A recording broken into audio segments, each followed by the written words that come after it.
Bueno, vamos a dar inicio.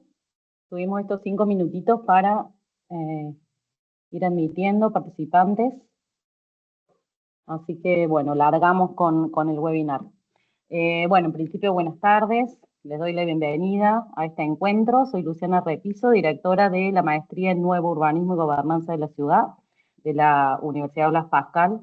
Y bueno, desde esta maestría, ¿no? Y la maestría en Gestión del Desarrollo Sostenible, dirigida por Anabel Perrone, que, bueno, quien me va a estar acompañando también en la coordinación del encuentro. ¿Hay un mic prendido, puede ser? Sí. Ay, gracias a Dios. A ver. ¿Cómo es que se le terminó tan pronto? ¿Has estado tomando más de la cuenta? No, No, puede ser.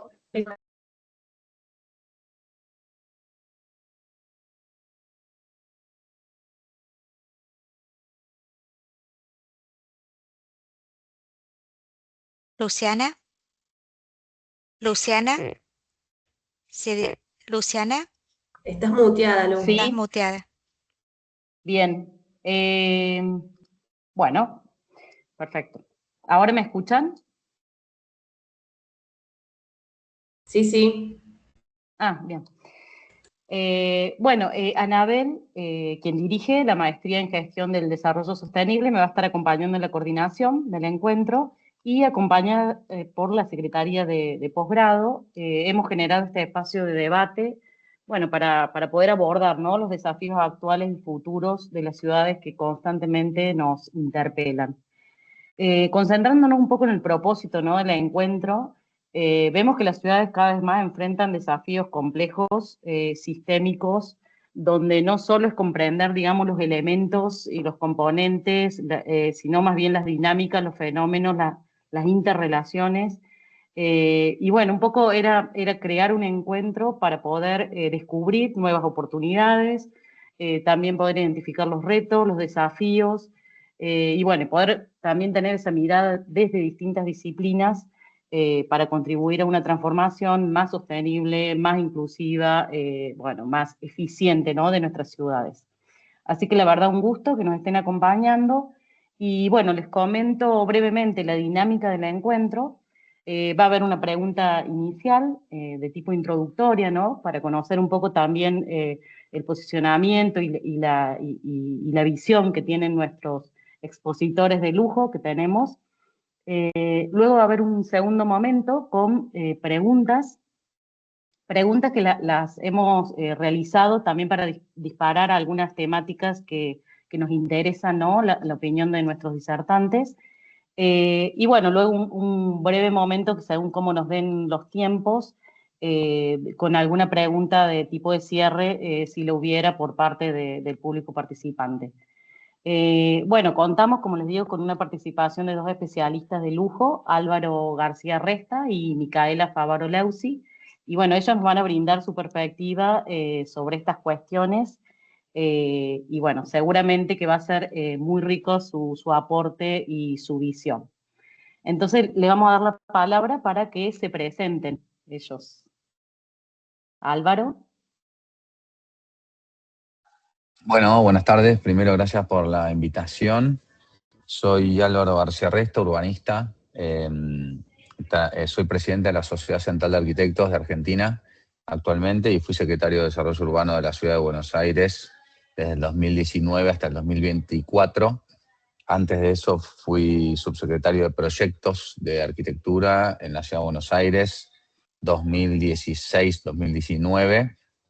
Y antes de eso trabajé en proyectos de transporte con Guillermo Dietrich también en la Ciudad de Buenos Aires. Soy docente universitario acá y afuera y actualmente soy urbanista, trabajo para varias ciudades de Argentina, América Latina y soy Urban Advisor del estudio ODA de New York. Bueno, muchísimas gracias, Álvaro. Gracias. Micaela. Hola, buenas tardes a todos. También agradecer la invitación a este espacio de reflexión sobre el futuro de las ciudades. Soy Micaela Favaro Leusi, también arquitecta, tengo una maestría en economía urbana y me especialicé en transporte y movilidad. Trabajo hace muchos años como consultora en movilidad y transporte para diferentes niveles de gobierno y para diferentes bancos de desarrollo. Así que estoy muy contenta de ser parte de este espacio. Bueno, muchísimas gracias. Micaela, vos también sos docente de nuestra maestría, sos docente de posgrado en la UBP. Así que bueno, gracias también a ambos por darnos este espacio. Bueno, vamos a iniciar con esta pregunta introductoria que les decía, ¿no? ¿Cuáles son las principales oportunidades que hoy identifican ustedes en las ciudades que habitan para promover el desarrollo local sostenible? No sé si querés iniciar, Álvaro. Bueno, principales oportunidades. Creo que las principales oportunidades, voy a hacer una pequeña, por ahí, cosmovisión para poder definir eso, que me parece amplia la pregunta y importante además. Yo creo que las ciudades son la expresión física de la vida de la gente. Es decir, la ciudad como objeto importa poco. Tal vez es algo de nuestra era, eso. Tal vez en el movimiento moderno y por ahí la revolución industrial, las ciudades tomaron mucha fuerza como objeto en sí mismo. Y ahora creo que hay mucho más conciencia de que lo que realmente importa es la vida de la gente y que la vida de la gente transcurre en escenarios. Y esos escenarios son las ciudades porque la población urbana es crecientemente, la población mundial es crecientemente urbana. Los números indican que hacia el 2050 más del 60% de la población va a vivir en ciudades, centros urbanos. Por eso creo que es bien importante atender la cuestión de las ciudades. Es decir, no por el objeto, sino por el sujeto, o sea, personas, ¿no? Las ciudades, lo segundo que tengo que decir es que las ciudades están muy, muy ligadas a la productividad. O sea, ¿por qué la gente migra hacia ciudades? En busca de oportunidades. Y un poco va a la pregunta, a la palabra que estaba presente en tu pregunta, y es, las ciudades son las oportunidades, ¿no? Es decir, yo diría que no es que las oportunidades aparecen en las ciudades, sino que la gente ya registró que las oportunidades están dentro de los territorios de aglomeración, o sea, donde hay más gente, hay más oportunidades, y eso tiene que ver directamente con la productividad. Y para hacer un recuento muy, muy corto de la productividad y las ciudades, debería decir que las ciudades existen a partir de hace 10.000 años, cuando dejamos de ser nómades y nos establecemos en un mismo sitio a partir de la productividad, o sea, el trabajo del suelo y la domesticación de los animales en el Neolítico, y a partir de ese momento que podemos establecernos en lugares, establecemos reglas de convivencia y empiezan a surgir lo que hoy conocemos como ciudades, ¿no? O sea, territorios donde la gente se agrupa para vivir. 9.800 años después de eso, dije que hace un reconto rápido, obviamente, y hace 10.000 años la productividad estaba debajo de la tierra, y por eso la agricultura nos permitía vivir en esos lugares. 9.800 años después, la revolución industrial le vuelve a dar forma a las ciudades y despega o saca esa productividad abajo de la tierra y la pone arriba de la tierra, y ahí creo que Micaela tiene mucho para decir respecto del transporte y cómo fue una revolución que impactó o fue gracias directamente al transporte y la posibilidad de transportar personas y carga, o sea, cosas, bienes y personas, y entonces las infraestructuras de transporte cobraron muchísima relevancia, y creo que ya no 9.800 años después, sino que bastante más cerca, 200 años después, la revolución tecnológica, que también es productiva, desplazó a la industrial, y hoy volvieron los nómades, porque yo estoy en un lugar de la Argentina y ustedes en otro y otros en otro, y igual estamos todos conectados y somos productivos, y vuelven como de alguna forma los nómades digitales. Esta idea de poder elegir dónde vivir, pasar tiempo, a pesar de estar físicamente en un mismo lugar.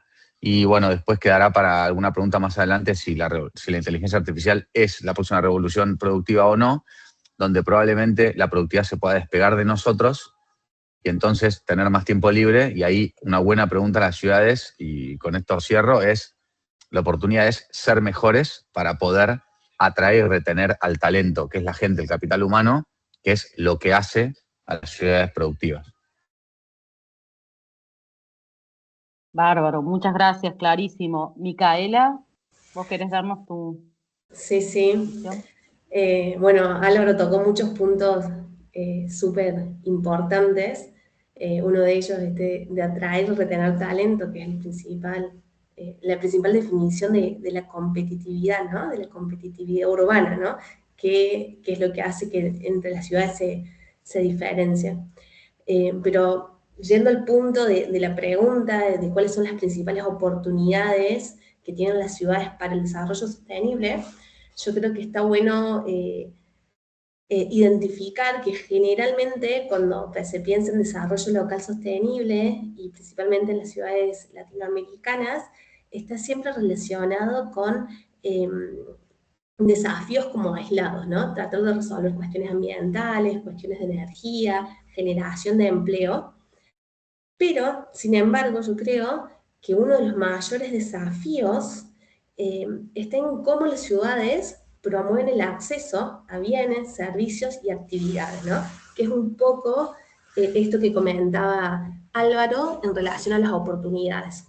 Entonces, en ese sentido, y entendiendo que la ciudad es un sistema de relaciones, un sistema súper complejo, como mencionabas, Luciana, al comienzo, la movilidad define cuáles de esas relaciones entre personas, bienes, servicios y actividades son posibles para quiénes y en qué condiciones, ¿no? Entonces, un poco la movilidad aparece como el acceso a las oportunidades que la ciudad tiene para las personas, ¿no? Poniendo el foco en estos sujetos que somos nosotros, las personas que vivimos en las ciudades.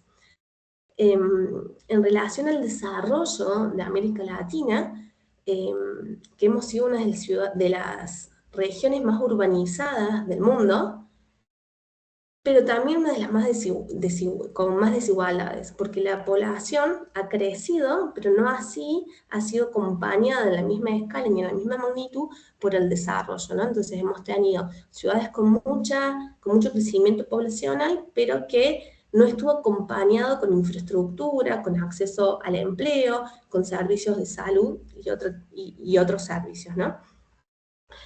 Entonces, en este sentido es que sale este concepto de desarrollo, de urbanización sin desarrollo, que es hacia dónde debiéramos ir, ¿no? Esto de cómo generamos desarrollo pensando en el bienestar de las personas.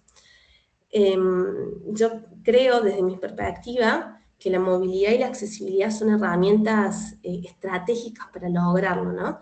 Una ciudad sostenible no es aquella donde las personas viajan menos kilómetros, sino es aquella donde pueden acceder de manera más fácil, más segura y más económica al empleo, a la educación, a la salud, al comercio y los espacios de cuidado.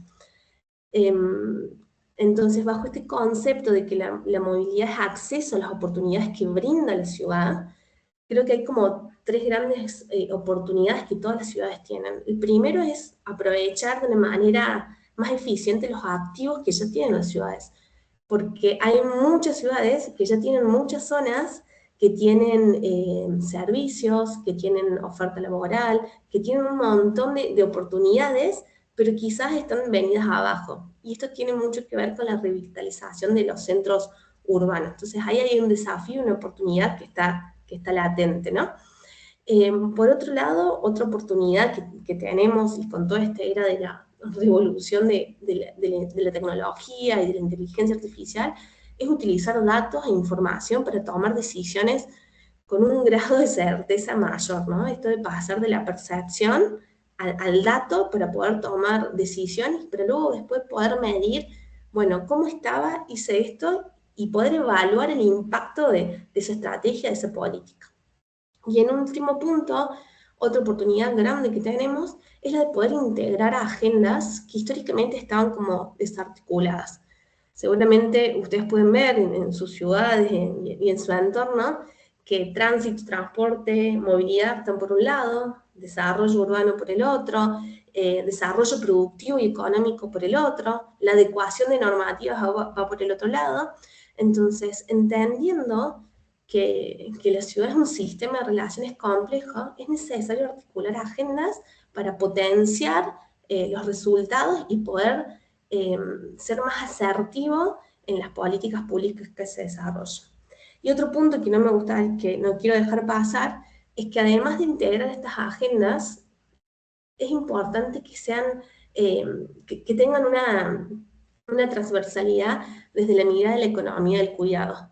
Que hoy la dinámica de vida urbana eh, exige que existan personas que se dediquen al cuidado de niños, de adultos mayores, de personas con movilidad reducida, que generalmente toda esta economía del cuidado no está del todo visibilizada, pero que es sumamente importante porque es la que da sostén a la vida cotidiana y es la que permite la actividad económica y permite que todos los días las personas puedan salir a desarrollar sus actividades.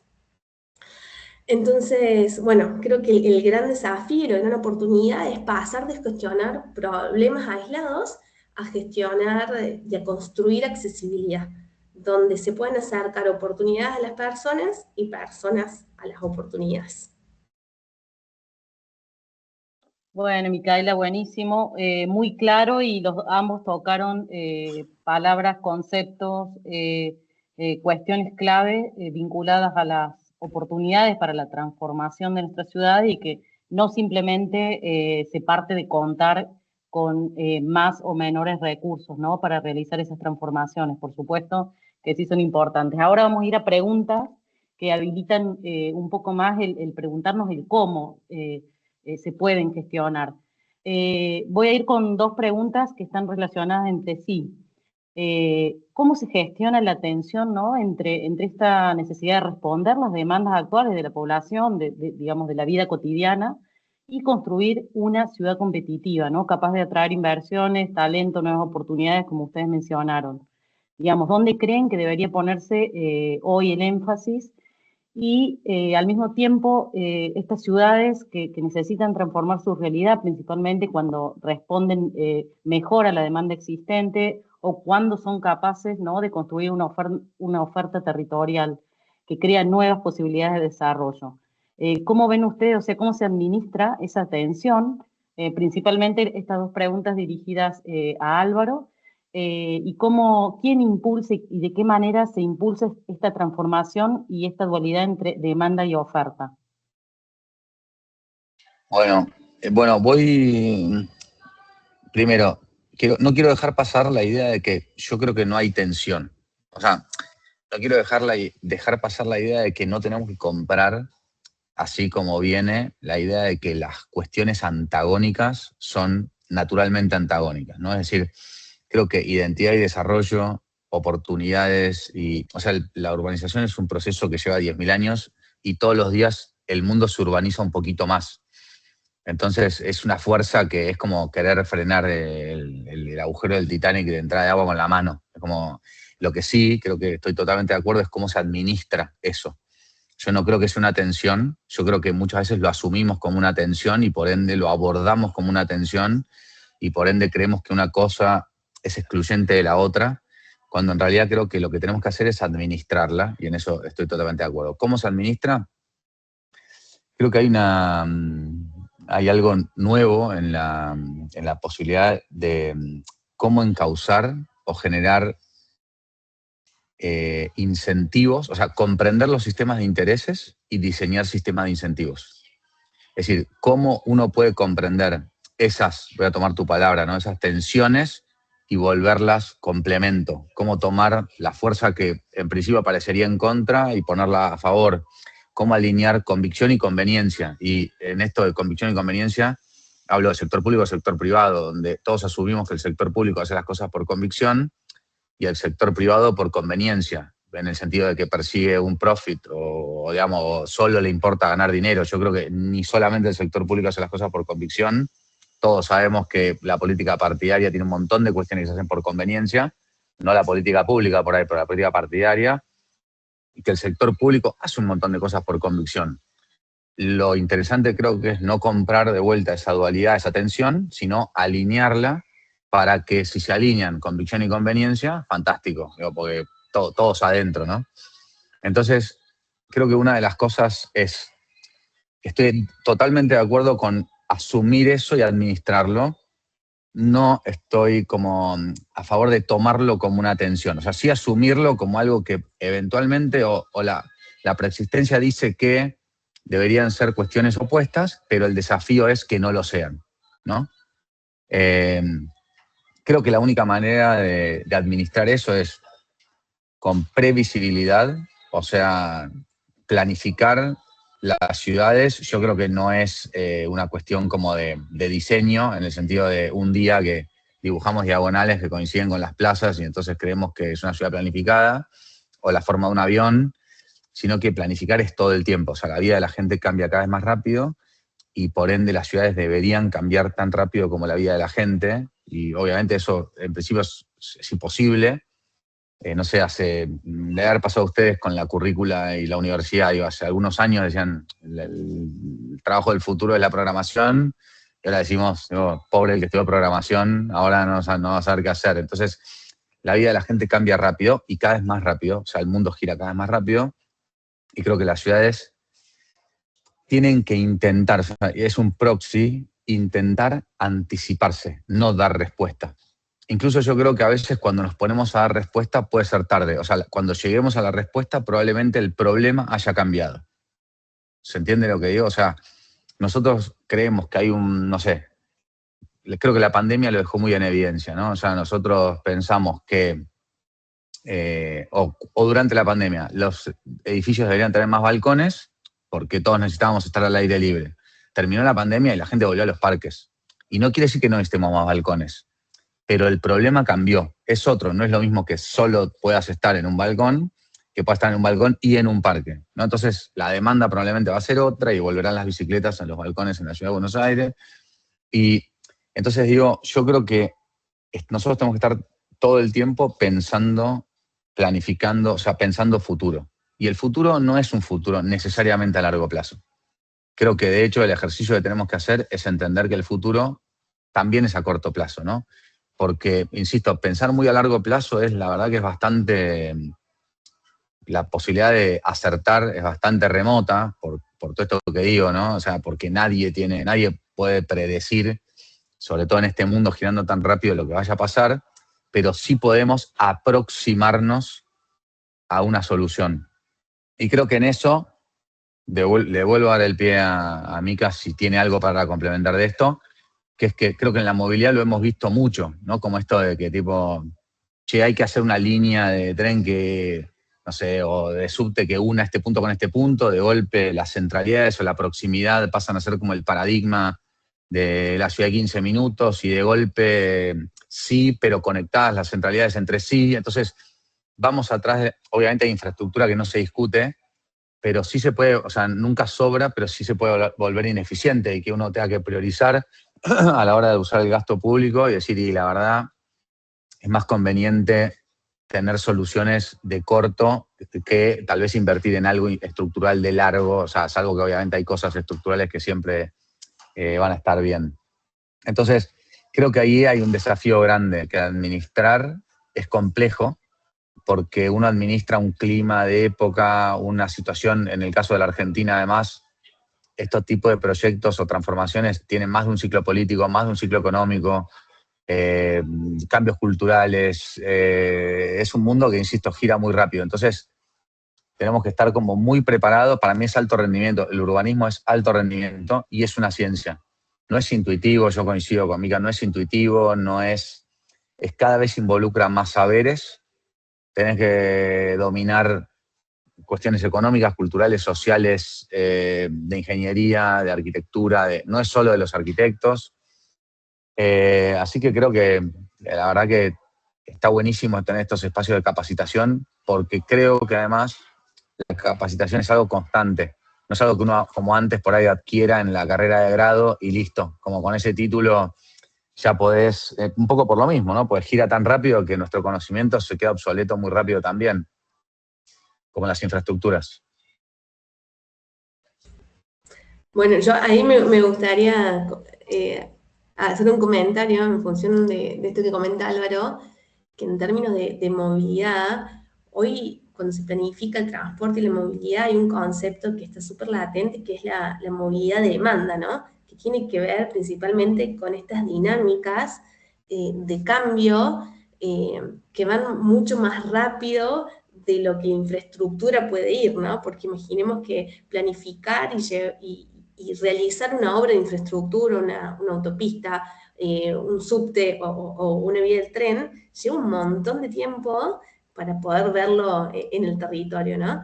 Y quizás cuando eso ya se hace, ya es como que quedó como fuera de tiempo y no termina de resolver la necesidad, ¿no? Entonces, en términos de transporte, hoy se piensa en movilidad a la demanda, la cual viene acompañada también por toda la tecnología y toda la innovación que estamos teniendo, ¿no?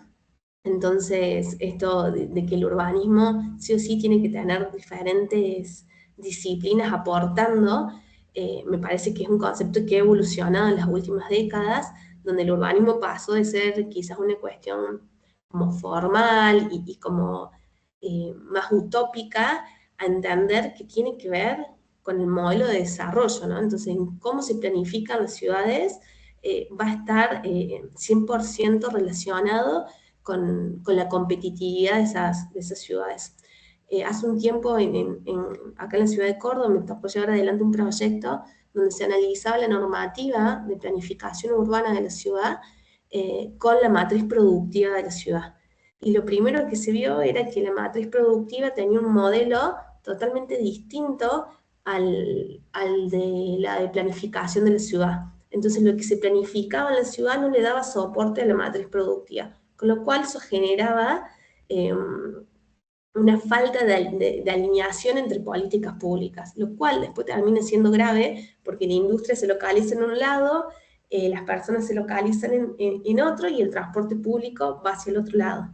Entonces, volviendo a esto de que la planificación urbana necesita de un montón de profesionales y expertices para poder hacer este desarrollo más sostenible.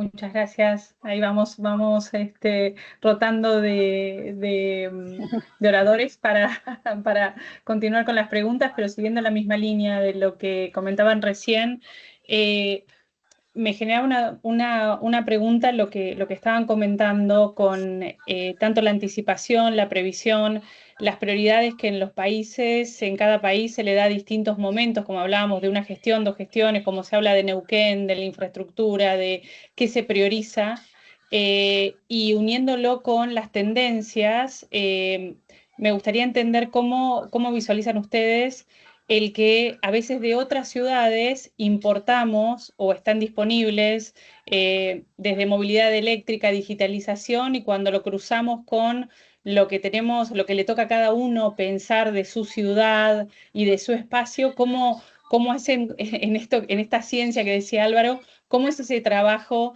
de planificar y pensar lo que se usa en el mundo, lo que está en tendencia, cruzarlo con la matriz productiva que decías vos, Micaela, con la anticipación que decía Álvaro, y cómo priorizarlo también, porque esto es articulación público-privada, ¿no? Sé que es una pregunta amplia, pero tratar de entender cómo une en la ciencia de lo que ustedes manejan, cómo se cruzan esas tendencias con la localización y la priorización política municipal, provincial o nacional, ¿no? ¿Cómo suelen llevarlo adelante?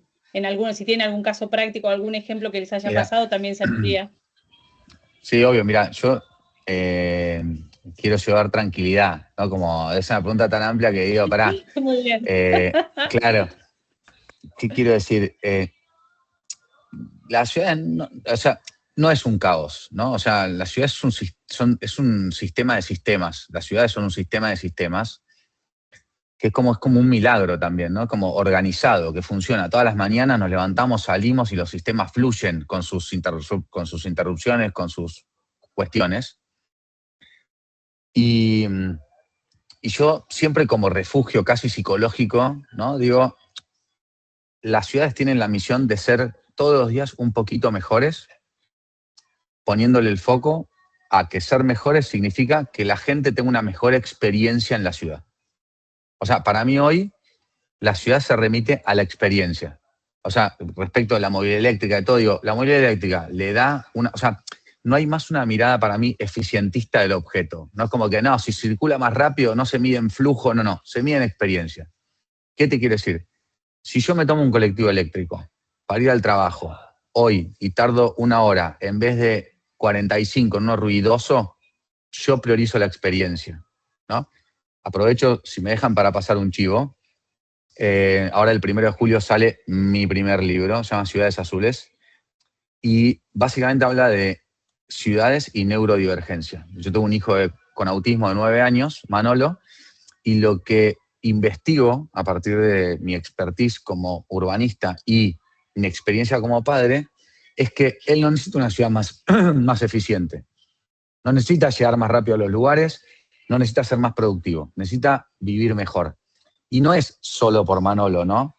Es que cada vez más la neurodivergencia, la accesibilidad, digamos, el hecho de ser mejores como territorio, sí nos iguala entre ciudades. O sea, sí vale la pena copiar o traer. O sea, siempre dijimos, che, esto no es copy-paste, ¿no? Siempre dijimos, no hay que traer soluciones. ¿Por qué? Porque pensamos en una ciudad eficientista. Entonces decimos, no, lo que funciona allá no necesariamente funciona acá.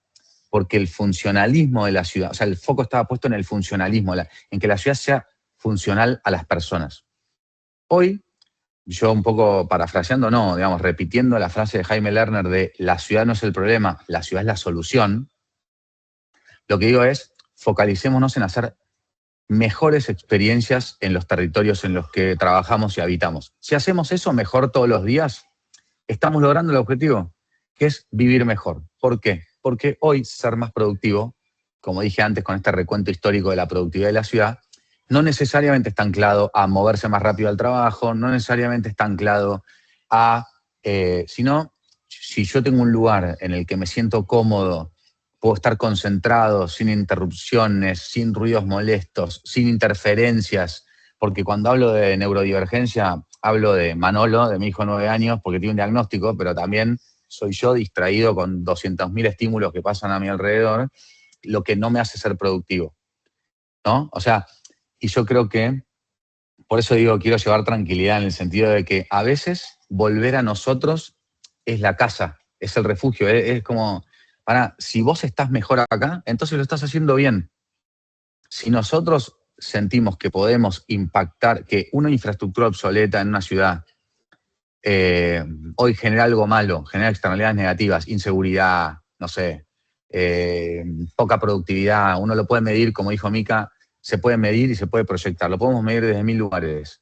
Si yo logro que esa infraestructura obsoleta se transforme en algo mejor, seguramente lo hice mejor. No hace falta estar pensando la mejor versión posible de las cosas, de qué otra manera podría haber sido más eficiente. Yo, por eso digo, queriendo llevar tranquilidad, digo, hay espacio para que todos agreguemos valor a las ciudades de nuestro lugar. Y traigo lo del libro porque aparte lo estaba leyendo porque sale el 1 de julio, pero a mí ayer me mandaron algunos ejemplares y lo estaba leyendo para ver cómo quedó y quería saber si alguien lo puede entender o si es legible. ¿Por qué? Porque no es un libro para mí que explique cómo se hacen las cosas.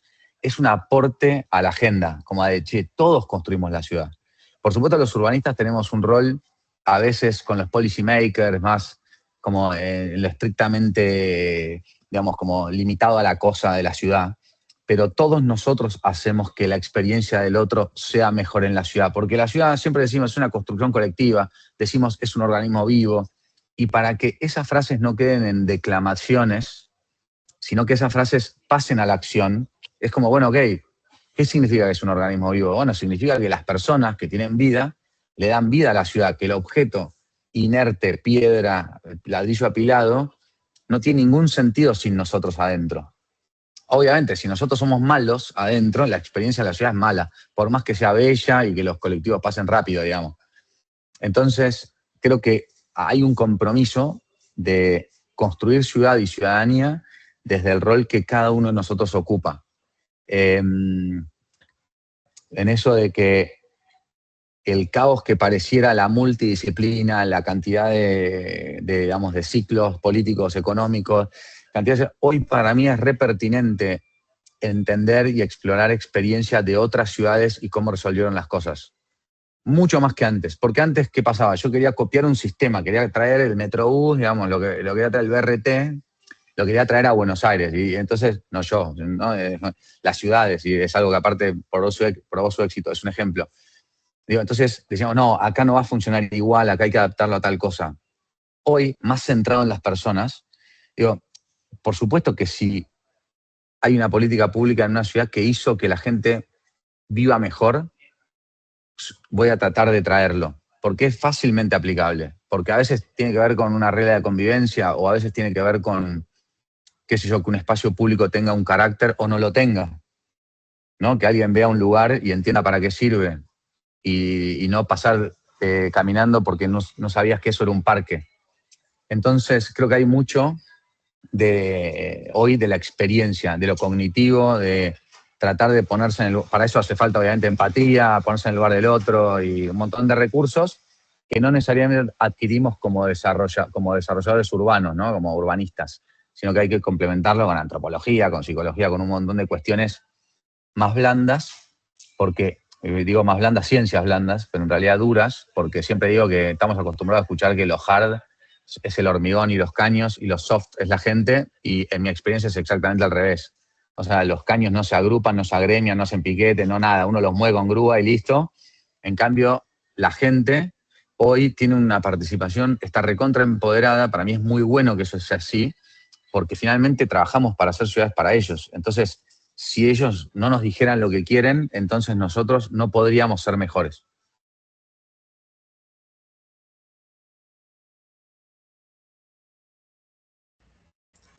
Bueno, yo estoy totalmente alineada con lo que comenta Álvaro, pero en relación al riesgo de importar como soluciones ya diseñadas para otras realidades, creo que el desafío que tenemos es esta de poder como aprender de esa innovación, de esa experiencia, para poder bajarla a nuestro territorio, ¿no? Y hacer que realmente les sirva a las personas, ¿no? Tenemos un montón de experiencias que en otros lugares funcionaron y que cuando se trajeron a Argentina, a Latinoamérica, no funcionaron. Y yo creo que no funcionaron porque no supieron adaptarse y porque los gobiernos locales no supieron hacerse la pregunta correcta de qué querían solucionar con eso, ¿no? Y uno de los casos que por lo menos a mí me toca como más de cerca son el tema de las ciclovías. Me tocó escuchar en muchos lugares, no, acá la ciclovía no funciona, la gente no anda en bici. Veo que alguien levanta la mano. Y en realidad no es que la ciclovía no funciona, sino que quizás no se ha terminado de entender qué es lo que estaba necesitando esa persona, ¿no? Entonces, a veces me tocaba hablar con intendentes que decían, no, queremos hacer una ciclovía. Y de repente el pueblo no necesitaba una ciclovía, sino que necesitaba bajar un poquito la velocidad, ordenar un poquito la circulación del tránsito y enseñarle a las personas que andan en bicicleta algunas normas de tránsito, de circulación, un poquito de educación vial, y eso iba, ¿no? Entonces, y en otros lugares tenías inversiones enormes en ciclovía y la gente no salía a la calle porque salía y como no sabía que la bici no podía ir en contramano, tenía un accidente y después decía, no, acá no se puede andar. Entonces, es sumamente importante entender que todos estos avances y estas innovaciones son herramientas que sirven para un fin determinado, ¿no? Que no son el fin en sí mismo, ¿no? O sea, que quizás podemos tener toda una flota de transporte público electrificada, pero seguimos teniendo los mismos desafíos en términos de accesibilidad, de desigualdad territorial, en términos de congestión, que si bien puede ayudar en términos de ruido, decir, bueno, por lo menos no hago tanto ruido, pero sí es importante como entender el para qué estoy haciendo esto. Y muchas veces, a veces como que nos enamoramos de megaproyectos y megas cosas, pero hay cosas que están antes, que son mucho más simples, más sencillas, y que pueden tener un impacto mayor. Pero bueno, también hay que ver que acá juegan otras, esto que hablaba Álvaro de otras conveniencias que en términos políticos quizás no suman tanto, sí, o no son lo ideal para después poder seguir en la gestión, en la gestión. Yo ahí, perdón, quiero agregar algo que planteó Anabel en el enunciado al principio, esta cuestión de la oferta y la demanda. Creo que está bueno en función de lo que cuenta Mica. A veces, o sea, yo creo que uno con las normas, las políticas públicas, uno puede dar respuesta a un problema y a veces puede instalar una necesidad que hasta ese momento no era percibida, ¿no? O sea, creo que muchas veces tiene sentido copiar, me refiero a traer experiencias y resultados de afuera, tal vez no taxativamente, linealmente, esperando el mismo efecto, ¿no? O sea, digo, cuando uno comprende por qué la cultura de la bici en Copenhague, a pesar del clima, a pesar de todo, se entiende muy bien la anticipación que hubo en aquel momento a una ciudad ya construida, sin subsuelos ni cocheras, con calles angostas, porque una ciudad de origen muy antiguo, y que no iba a tener ninguna capacidad, si la cultura del automóvil se instalaba, de dar respuesta a ese problema. Y entonces hicieron una cultura y una identidad de un potencial problema, que por supuesto hoy uno ve, es casi como que si no andas en bicicleta ahí es un androide, y en realidad es excelente. O sea, uno va ahí y entiende, no es que, estos nacieron andando en bici, entonces no, te explican. O sea, así como no hay espacio para los autos, o sea, no hubiese habido espacio para los autos, no hay ascensores tampoco en los edificios de Copenhague. Y uno ve en las plantas bajas que están todos los cochecitos de los bebés acumulados en planta baja, y eso tiene que ver directamente con un comportamiento que existe ahí porque su arquitectura y su ciudad no resistía o está construida ante los ascensores. Entonces, si uno quisiera implementar acá que desde ahora todos dejemos en planta baja el cochecito, no va a pasar porque nosotros tenemos ascensores. Entonces, cuando yo digo lo de copiar, está bien, yo digo que copiar la cuestión de fondo, ¿no? O sea, hay una lógica en no subir, en ser eficiente y en un acuerdo comunitario como para todos es un garrón subir el cochecito hasta cada vez que subimos y bajamos a los chicos, acordamos que queden en planta baja. Pero si uno copia esa política pública teniendo ascensor, lo más probable es que fracase. Porque lo que no se entendió es que eso no era para dar respuesta a una ciudad que no tiene esos problemas. Entonces, yo creo que nosotros, lo dijo Amancio Williams, mi arquitecto favorito de la Argentina, que es la primera tarea del arquitecto, o arquitecta, por supuesto, él dijo arquitecto, pero es comprender el problema de la época. Y el segundo es solucionarlo. Y eso no importa cuándo leas esto, como dicen los chicos, ¿no? Porque él dice comprender el problema de la época. O sea, la primera tarea no es solucionar el problema de la época. La primera tarea es comprender el problema de la época. Entonces, si uno comprende por qué hay determinada cultura en determinada ciudad, por qué los cochecitos quedan en un lugar, uno empieza a poder conectar lo físico con la vida de la gente. Esto pasa acá porque la gente acá. Entonces, yo traslado eso a otra ciudad. Bueno, si eso no pasa, no lo voy a ver. Y si pasan otros problemas, voy a tener la capacidad de poder leer entre líneas esas tensiones, palabra que usó Luciana al principio, esas tensiones que subyacen en la vida de la gente no resueltas y encontrar la solución para mi lugar. Pues yo dije al principio, las ciudades son la expresión física de la vida de la gente y ahora le agrego en un determinado territorio y en una determinada época. Porque tampoco es copiable una solución de hace 100 años en tu propio lugar, ¿no? Es como que la vida, el territorio y la vida de la gente es un momento, un contexto, y creo que en eso recae el desafío de hacerlo sostenible, que la sostenibilidad, independientemente de lo ambiental, tiene que ver con que las políticas públicas que implementemos son sostenibles en el tiempo en la medida que estén arraigadas a algo nuestro. En la medida que no respondan a algo nuestro, lo más probable es que sean del momento nada más, ¿no? Bien, justo digo en línea con lo que decían los dos y también respetando el tiempo que pautamos para el webinar, iba rescatando lo que decían.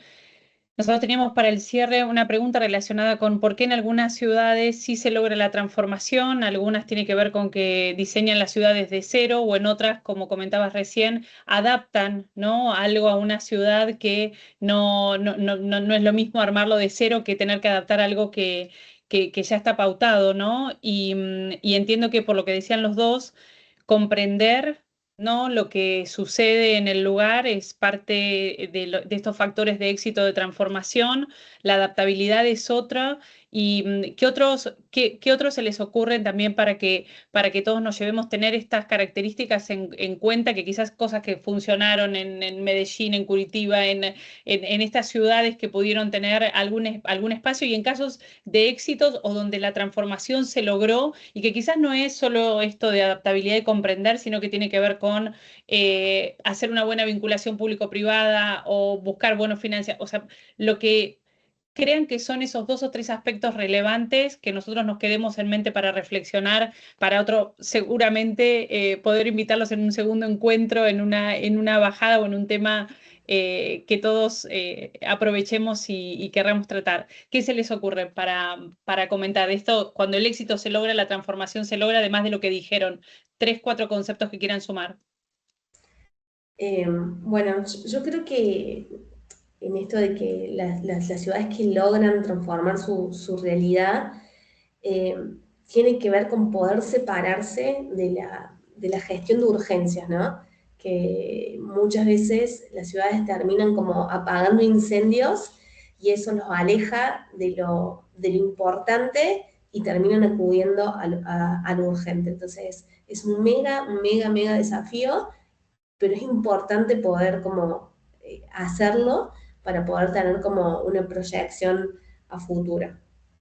Y también creo en esa línea que las ciudades que se transforman no necesariamente tienen más recursos que otras, sino que tienen mejores capacidades para construir acuerdos, para generar evidencia, para priorizar y para sostener decisiones en el tiempo. Yo creo que, por ejemplo, en los casos de Medellín, de Colombia, bueno, de estas de Curitiba, han logrado tener una visión en el corto, mediano y largo plazo, ¿no? Entonces han logrado, a través de esta visión de ciudad, poder ir creciendo y desarrollándose a lo largo del tiempo. Por eso creo que, y en línea con la maestría de nuevo urbanismo y gobernanza de las ciudades, que la gobernanza es sumamente importante en el desarrollo de las ciudades, ¿no? La gobernanza, la continuidad institucional y la capacidad de poder articular entre actores hace que los proyectos y que las ideas se puedan llevar a la práctica y puedan ser una realidad concreta, ¿no?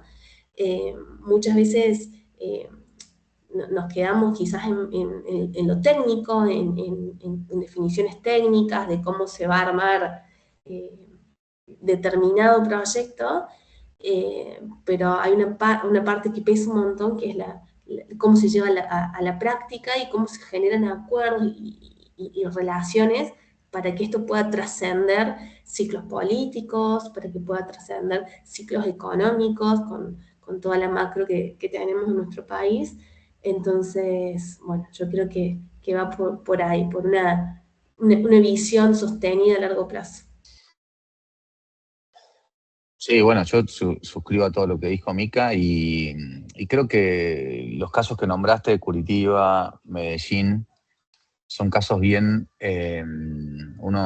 conozco bien las dos ciudades. Una, creo que entendieron el problema que tenían, ¿no? O sea, en el caso de Medellín en particular, creo que venían de una trama social totalmente rota, producto de la historia que todos conocemos, y entendieron que reconstruir la ciudad era la consecuencia de la construcción de la trama social, y de reconstruir la trama social y de reconstruir la confianza entre personas y de ellas con el Estado y de un montón de cosas que creo que eso explica el éxito de la visión y de la política pública alineada con esa visión.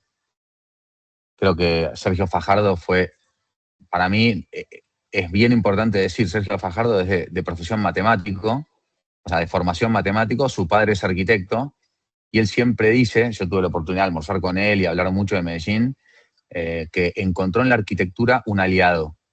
¿Por qué? Porque la arquitectura era la forma de mostrar o de materializar o de generar espacios donde esa trama social se reencontraba, ¿no? Entonces las bibliotecas parque, que no son ni una biblioteca ni un parque, sino las dos cosas, o sea, construir programas de necesidades que no son una sola cosa, sino son lo que la gente necesita. La gente le decía, necesito un parque, pero necesito estar seguro, y al mismo tiempo necesitaban espacio de cultura, entonces no se limitaron a hacer un parque o una biblioteca, ¿no? Le pusieron de nombre Biblioteca Parque y es un edificio que alberga un montón de funciones. Las UBAs con B corta, que son las unidades de vida articulada, que son dispositivos sociales, que son, el caso es espectacular, ¿no? No sé si tenemos tiempo, pero básicamente Medellín es un valle, entonces el agua se bombeaba del valle hacia las laderas y tenía unos grandes tanques de agua, de reserva, como urbanos, ¿no? Así como el de Hollywood que uno suele ver, encallados en las laderas. Y obviamente, cuando las laderas se poblaron de manera informal, el primer lugar donde uno se asienta es donde tiene el recurso natural, como hace 10.000 años, entonces la gente se empezó a generar la centralidad de las comunas alrededor del tanque de agua. Entonces, en un momento, o sea, obviamente, cuando vos ves todas las laderas de Medellín pobladas con informalidad, los lugares más densos son alrededor de los tanques de agua porque es donde empezó la urbanización centrífuga, ¿no? Uno se conectaba al otro, que estaba conectado al tanque, y ese al otro, y ese al otro. Entonces, ellos transformaron esos tanques, esa infraestructura, que era una infraestructura urbana, en una infraestructura humana, social, que son las UBAs, unidades de vida articulada. ¿Por qué? Porque era la centralidad del lugar, de donde se había originado. Y ahí yo creo que comprender el territorio es fundamental. O sea, porque la idea de hacer cosas en cualquier lado, por decirlo, o hacer las cosas correctas en los lugares correctos, tiene el resultado o la expectativa, o sea, alinear las expectativas con lo que uno está haciendo, ¿no? Como decía Mica antes, priorizar también. Entonces, es obvio que si yo hubiese hecho UBAs, o sea, unidades de vida articulada, en cualquier lado, probablemente el impacto alrededor de la gente hubiese sido menos.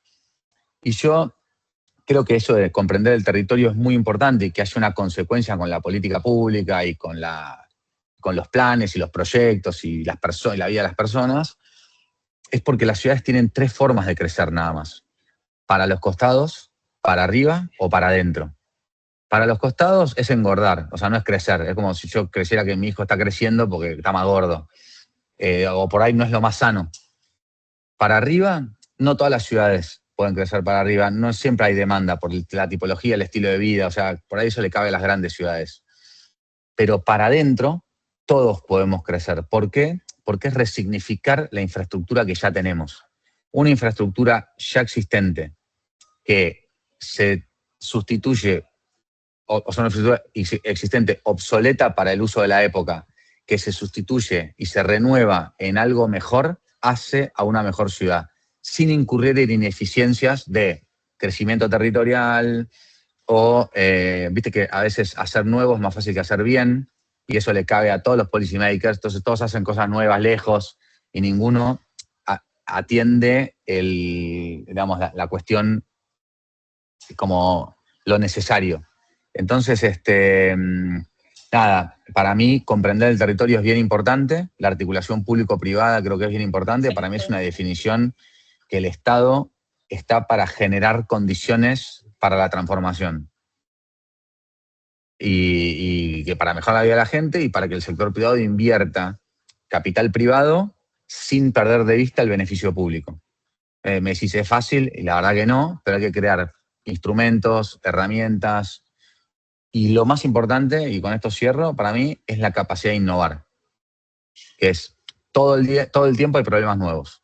Y si nosotros creemos que vamos a solucionar los nuevos problemas con las viejas herramientas, lo más probable es que no. Es como querer arreglar el tanque de agua de tu casa con la herramienta que justo tenías en el ático. Es como, hay herramientas para cada cosa, y cuando uno usa las herramientas no indicadas para arreglar algo, probablemente lo rompa más. Entonces, yo creo que tenemos que tener la capacidad de innovar en generar nuevas soluciones para los nuevos problemas. Sí.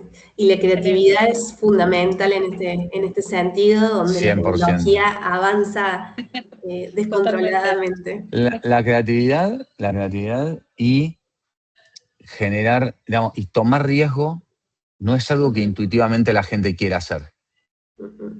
Ni los políticos, ni las personas, ni los empresarios. Entonces, cuando yo digo generar condiciones, hay que generar condiciones para que la gente se anime a hacer, se anime a decir, se anime a participar, se anime a invertir, se anime, porque todos los incentivos están dados para que no suceda. Excelente. Muchas gracias a ambos. Bueno, Sí, muchísimas gracias. Justo teníamos ahí una pregunta que luego se la vamos a trasladar porque también nos puede llevar, como decía Anabel, a otro encuentro, porque las ciudades cuando se empiezan a cruzar con la actividad económica básica, la productividad, como decíamos, también puede derivar en diversos caminos, ¿no? Ella nos traía el caso de la actividad minera, puede haber actividad turística, puede haber actividad pesquera vinculada a ciudades costeras, etcétera, etcétera. Entonces, eso, bueno, son verdaderos desafíos de desarrollo local para los distintos tipos de ciudad, ¿no? Y déjame decir algo de eso, ¿no? El tema de la minería últimamente en Argentina es un tema represente. Yo creo que es importante esto, ¿no? O sea, ahora hasta al principio dijimos, Luciana, esto de las tensiones y todo, en principio pareciera que el ambiente y la minería se llevan a las patadas, ¿no? O sea, pareciera, o sea, lo primero que uno piensa es que alguien que está a favor del ambiente está en contra de la minería y viceversa. Y la verdad es que, por ejemplo, la extracción de litio hace que podamos tener baterías de litio. Las baterías de litio acumulan la energía solar y fotovoltaica. Quiere decir que sin litio no podrías acumular energía. Entonces, el hecho de pensar un poco más a largo plazo que o sea, que el que extrae no extraiga no responsablemente, ¿no? Sino que también entienda que hay algo del otro lado que tiene que cuidar. Pero el que se opone no se oponga solamente mirando el efecto intuitivo inmediato, sino entendiendo que es una cadena, creo que puede hacer en que en vez de que haya tensiones, haya complementariedad. Bueno, excelente, excelente. Para ser respetuosos con el horario y porque también ustedes disertantes también tienen, y todos tienen sus compromisos, la verdad que queremos dar un gran agradecimiento, las puertas abiertas para venir a participar de las 2 maestrías en estos encuentros, en estos espacios de intercambio. Nos han dejado un montón de puntas de hilo abiertas, de ovillas de hilo abiertos para poder seguir. Y bueno, invitar a quienes estén interesados también a sumarse. Hay 2 reuniones informativas de ambas maestrías la próxima semana. Ahí copié para quien le interese, ¿no? Inscribirse. Y bueno, estas 2 exposiciones, la verdad, y todos estos momentos de intercambio nos dejaron principal enseñanza esto bueno, que sus territorios, las ciudades deben primero reconocerse, comprenderse, como nos decías también Álvaro y Micaela, aprovechando sus activos, ¿no? Sus activos territoriales, y nos quedó muy claro la idea de la experiencia de las ciudades, porque tiene que ver totalmente con mejorar la calidad de vida, ¿no? de las personas. Así que agradezco muchísimo, bueno, y también por parte de la Secretaría de Posgrado, Anabel, también. Bueno, gracias a todos los que van agradeciendo. Muchísimas gracias. Muchas Muchísimas gracias a ustedes. gracias. Este atardecer que ven acá atrás mío es cordobés. Impresionante, claro. cordobés. Sí, es cordobés. Y estoy volando al aeropuerto para poder volver a Buenos Aires. Así que mil gracias por la invitación. Gracias, Mica. Un placer compartir con vos el panel. Igualmente. Y éxitos a todos los que están hablando. Bueno, gracias. Nos estaremos encontrando. Gracias. Chao, chao. Gracias, que anden muy bien. Hasta luego. Gracias.